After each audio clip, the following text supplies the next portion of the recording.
Alright, so you want to go traveling around Southeast Asia, but you need a route. In this video, I'm going to give you two separate routes to travel around Southeast Asia. The first is the standard route that 90% of people that go to Southeast Asia do, and the second is my own creation, only travelled by 2 people in the world.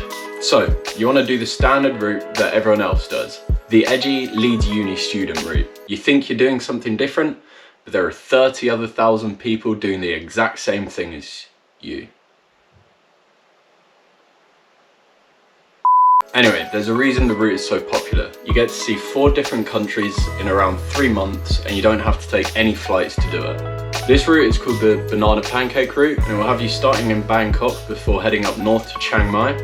You get to enjoy a bit of the north of Thailand before heading over to Laos for a quick sightseeing tour. A quick disclaimer as well, I didn't do this route, so I'm giving you timings, but they're real estimates because I don't actually know how long it takes, but based on how long it took me to do my route, I can kind of estimate how long you'd want to spend in each country. So I'd estimate so far this would take you about a month. So from Laos you head into the north of Vietnam. You make your way all the way down Vietnam to the south of Vietnam or Saigon. And again, I think Vietnam in total will take you about a month. You don't really want to rush it, I don't think. And then finally, with your last month left, you head over to Cambodia. And this is where you can kind of split your time. So you can either spend a month in Cambodia before heading back over to Bangkok and flying home, or you can split your time between Bangkok and the South Thailand islands before obviously heading back up to Bangkok for your flight home. Now, this route is great and you get to see tons of cool things, get to visit tons of cool countries. But it's the same cool things and cool countries that millions of other people do every single year. Everyone who backpacks Southeast Asia does the same route. My timeline is full of it. So, what if I told you there was another route that lets you see amazing things, just as cool places, but way fewer people have actually done it?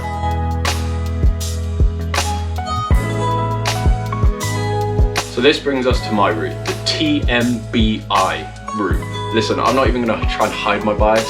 I did my route and I think it's a lot better than the banana pancake route. But then again, I didn't actually do the banana pancake route, so I can't compare. But one of the reasons I went backpacking in the first place was to see shit that other people hadn't seen. That's why I did it. I think I may have played a bit too much Uncharted back in the day, but that shit stayed with me. I thought I was Nathan Drake out there. Now, obviously in this day and age, it's pretty much impossible to see something that no one else has seen. You're chasing an impossible dream. But at least this route gives you an alternative to the standard cookie cutter route that everyone else will do when they go to Southeast Asia. Now, a quick disclaimer before we get into the route is I tried to reduce the flying, but a bit of flying is inevitable in this route. You're gonna have to fly. But before you click off the video because you don't like flying, flying is just as cheap, sometimes cheaper than taking long haul trains and buses. So one thing that really surprised me when we went out there was trains and buses are expensive and flying turns out to be just as cheap. Maybe sometimes £10, £20 more expensive, but a lot of the time, especially when I checked flights for this video, they were the exact same price as the buses, sometimes cheaper. And on top of that, flying saves you an entire day of traveling. So when you take a bus, you'll be on the bus for 12 hours, whereas flying, you're only in the air for maximum 2 hours.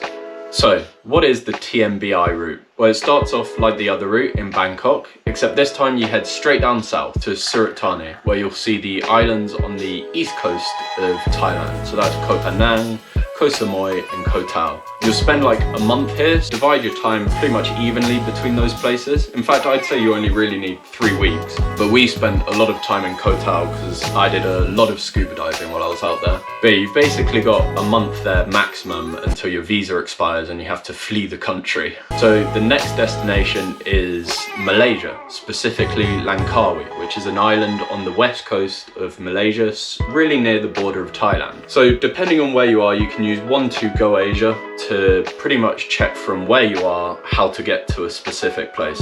But yeah, for reference, we did a 27-hour journey from Surat Thani all the way down to the border crossing at Padang Besar. We then had to change at the border, go through border security before heading over to a town called Police. Quick transfer at Police, we headed over to the shithole that is Kuala Police and waited for our ferry to Langkawi. We were stuck in Kuala Police way too long, and we could just book our tickets to the ferry to Langkawi once we got to Kuala, but we still had to wait like 3 hours because of unlucky timings. After Langkawi, the next stop is Penang, specifically Georgetown. Make sure when you book your place in Penang, you're staying in Georgetown. That is the cool part of the island, and you can see lots of stuff from there.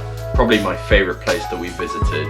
And also a quick note, while we were there, or when we searched on Google, it said there were ferries from Langkawi to Penang, but when we got there, the ferry route wasn't actually open until, well, next year, which is this year, 2023.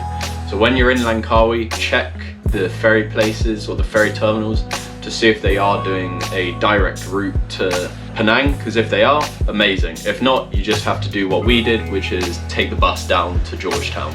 From here, it's out with the islands and in with the metropolis as we head to Kuala Lumpur. I hear a few bad things about Kuala Lumpur, but we thought it was an awesome city, especially after like a month and a half, 2 months of traveling. Like, it's really nice being in this big modern city, which feels super safe as well. But it's a nice break from all the island hopping to just chill out, relax, do some shopping, whatever you want to do. But from this point, you have 2 options, but 1 mission. Our mission is to see orangutans.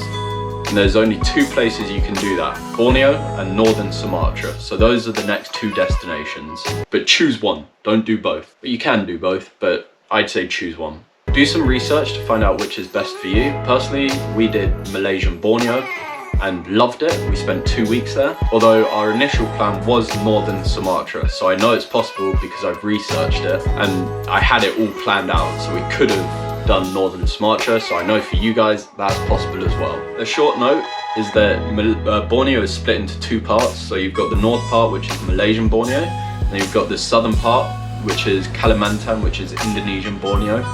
I know you can see orangutans in Indonesian Borneo, but I'm not entirely sure how you get to Indonesian Borneo. So you'd have to do your own research and find out how to get there.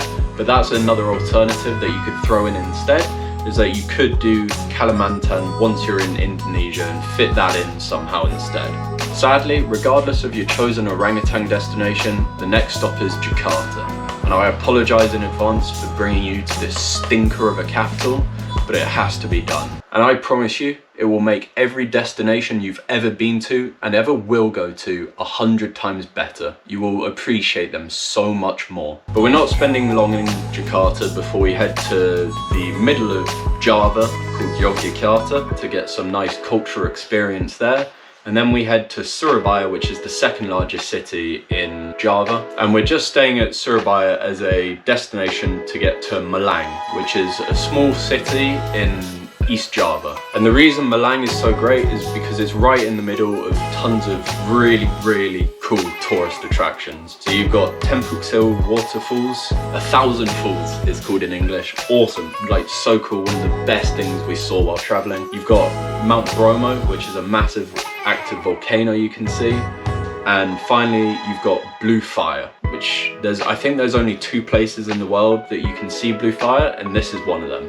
So definitely try and see all 3. We only did Mount Bromo and Tempuk Sewu, but with extra planning, we definitely could have done the 3rd one and should have done. But that's the advantage of me helping you guys out, is I can give you the advice that we couldn't follow ourselves. But yeah, after seeing all the sights of active volcanoes, waterfalls and blue fires, it's off to the bright beaches of Bali. And to do this, you've got 2 options. You can do what we did, which is a 14-hour bus journey for £25, or you can take a 55-minute flight for £28. But from here, you've got about 2-3 weeks or to decide what you want to see in the Bali area. Depends how long you want to spend around these islands. You can spend as much of your remaining visa here as possible, because after this we're flying back to Thailand. But you can spend as much of your Indonesian visa here as you want, because after this we're flying to Thailand, so you don't need to worry about keeping up any more of your visa. And from this point we have the longest and last flight, which is all the way from Denpasar, Bali, all the way to Phuket, where we'll see the west side of the islands of Thailand, and throw in Khao Sok as well, the national park. Finally, we end it by heading back up north to Bangkok to grab our return flights.